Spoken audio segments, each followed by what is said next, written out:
지금 전장 상황이 악화하고 있습니다. 급격하게요. 저희 단독 취재 결과 북한이 러시아에 북한군 2차 파병을 준비 중인 정황이 포착됐습니다. 폭풍 부대가 1차였죠. 이번엔 어떤 부대인지 만나보시죠. 우족의 해안방어 부대로 자라난 위훈 많고 자랑도 많은 부대 제7군단 종대를 최춘길 중장이 인솔하고 있습니다.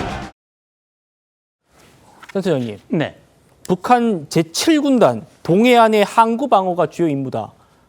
이 부대 어떤 부대입니까? 예, 그러니까 지금 전방부대 같은 경우는 서쪽에서부터 4, 2, 5, 1, 4개 군단이 휴전선 일대를 방어하는 군단들입니다. 그리고 지금 말씀하신 이 7군단은 동해안을 방어하는 부대거든요.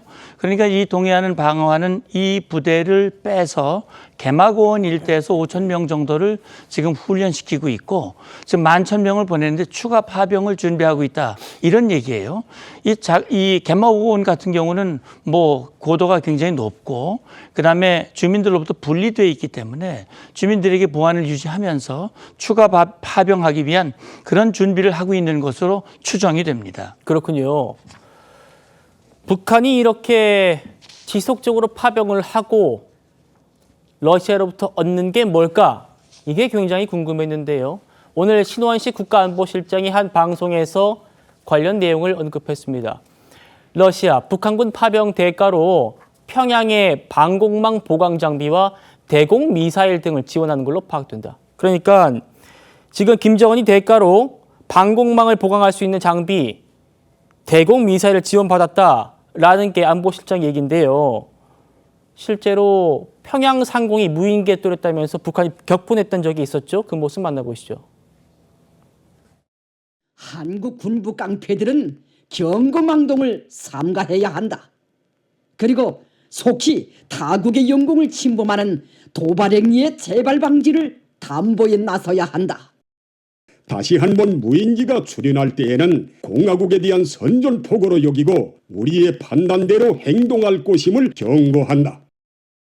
센터장님, 네. 저 무인기 사건 때 김정은 집무실 위로 무인기가 날아갔다. 그래서 북한의 전 세계에서 가장 촘촘하다고 하던 그 방공망이 뚫렸다. 이래서 굉장히 난리가 났었는데 북한 병사들을 사지로 내몰고 자기 위에 떠 있는 무인기 이제 못 오도록 방공망 강화하겠다 이겁니까?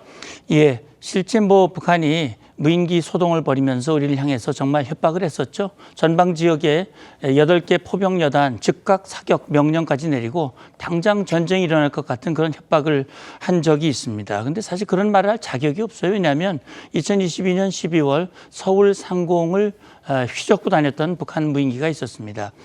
저는 말씀하신 대로 북한이 세계 최고의 방공망이라고 얘기를 했지만 사실은 굉장히 허술했다라고 볼 수 있는데 왜 그러냐면 우리 한국과 미국의 어떤 무인기도 북한을 이렇게 뭐 침투하거나 그렇게 하지 않았거든요. 김정은이 그걸 알기 때문에 결국은 북한 말대로 3차례 평양 상공이 뚫렸고 그다음에 김정은 최고 존엄을 위협할 수 있는 그런 전단이 살포가 됐습니다. 아마 김정은으로서는 아마 어깨가 굉장히 서늘했을 겁니다.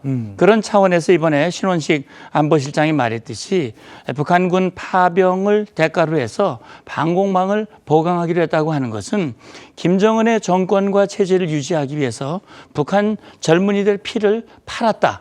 이렇게 볼 수 있는 겁니다. 예. 자, 러시아로 파병된 북한군 소식도 전해지고 있는데 지금 우크라이나가 스톰 섀도우 영국에서 받은 이 미사일 공격해서 북한의 고위 장성 한 명이 장군 한 명이 부상을 입었다. 이런 보도가 나왔습니다. 센터장님. 예. 지금 북한이 3명이 장군 파병됐다. 이런 얘기가 있었지 않습니까? 공개된 명단이 그렇죠. 3명이죠. 예. 그중에 누군지는 아직 안 나온 거죠. 예, 나오진 않았습니다. 김영복 조선인민군 총참모부 부총참모장, 그리고 리창호 정찰총국장, 신금철 인민군 소장. 그렇죠. 3명의 명단이 공개가 됐는데 3명 중에 1명일 가능성은 있겠죠.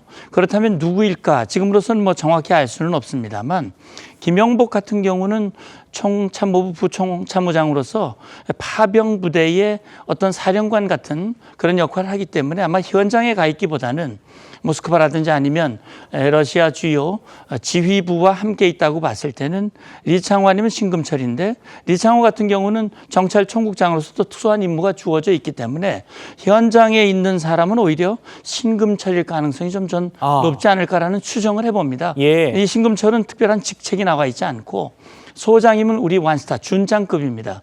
아마 현장에서 부대원들과 함께하면서 현장 지휘, 다시 말하면 스톰 섀도우 미사일로 공격했던 그 지휘 통제소에 있었을 가능성.